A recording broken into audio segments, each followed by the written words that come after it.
Hey everybody, I'm going to do a couple of videos over the next few days on blood pressure medications. And even if your blood pressure isn't high or borderline high, you should pay attention because the benefits of at least one of these medications extends far beyond just lowering blood pressure. So pay attention because having high blood pressure over the course of time, meaning many years, is a big problem. You don't want high blood pressure. So ARBs and ACE inhibitors is the first line of defense for high blood pressure. So if you're just walking around with high blood pressure, usually you're prescribed one of these two. If you're prescribed like a beta blocker or a calcium channel blocker, like one of these other medications, it's usually because you have something very specific going on with your heart or heart history. And we'll talk about those medications tomorrow. I want you to understand how ARBs and ACE inhibitors work because one of these two is, in my opinion, much better. And by the end of the video, I think you'll agree that once you have the full knowledge, you'll want to be on one of these as opposed to the other. Let me explain how each work very quickly. ACE inhibitors. Like I said, you'll know if you're on an ACE inhibitor if it ends in pril, P-R-I-L. So angiotensin gets converted to angiotensin 1, which gets converted to angiotensin 2, which goes to the angiotensin receptor. At this juncture right here, between angiotensin 1 and angiotensin 2, the ACE enzyme, right, ACE inhibitor, it inhibits that enzyme from creating angiotensin 1 to angiotensin 2. This has a twofold effect. One effect is a good effect. It raises nitric oxide.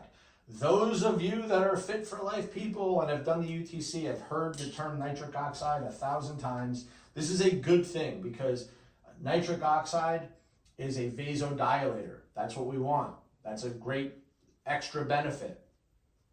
And the downside is that it raises bradykinin. Why?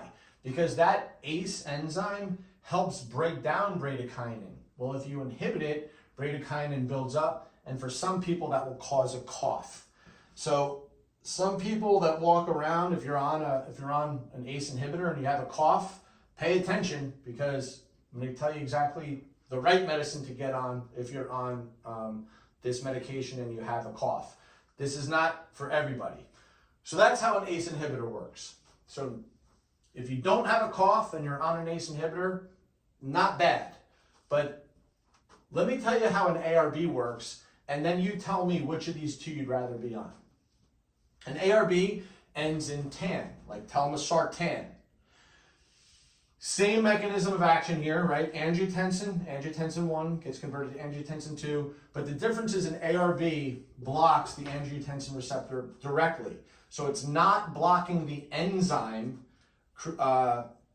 between angiotensin, it's not blocking the ACE enzyme between angiotensin 1 and angiotensin 2. Therefore, you don't get the bradykinin buildup, but you also don't get the nitric oxide benefit.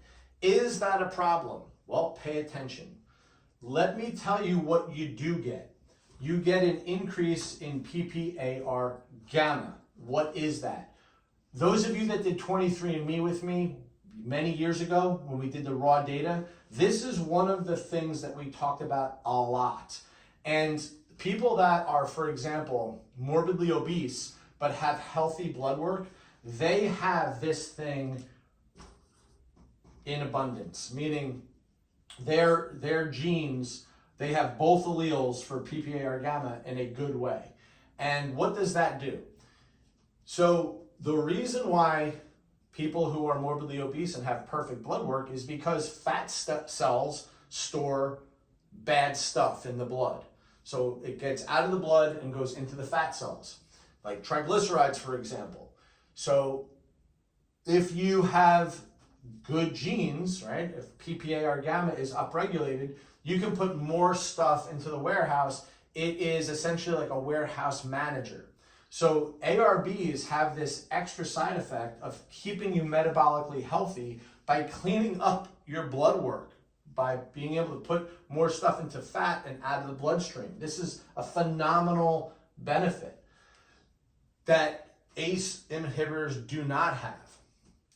But it does not have the nitric oxide benefit. But here's what I'll tell you. I have gone through so much information about how to naturally raise nitric oxide in your body. Let me give you a few, and then I'll send you a text with a bunch of them. The things that we've talked about most is things like sunlight exposure, things like eating beets or beetroot powder as a supplement, citrulline, arginine. These are amino acids that are in most pre-workout drinks. That's what sort of gives you the pump. If you look at my pre-workout stuff up front, citrulline and arginine is what's in them.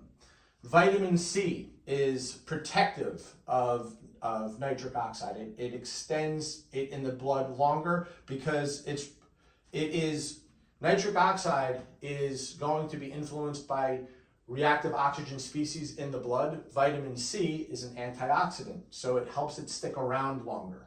Vitamin C. So everybody should be taking vitamin C anyway. Nasal breathing. Nasal breathing through your parasinuses, not through your mouth, through your parasinuses when you breathe through your nose is where nitric oxide gets converted. So if you're a mouth breather at night, it's a very good idea to tape your mouth shut and start breathing through your nose. This is a topic that I have talked about for 10 years. It's also in your UTC manual. This is just a small little clippet of stuff that we've talked about to naturally raise nitric oxide. Exercise raises nitric oxide. Lots of things do it naturally. Certain supplements do it naturally.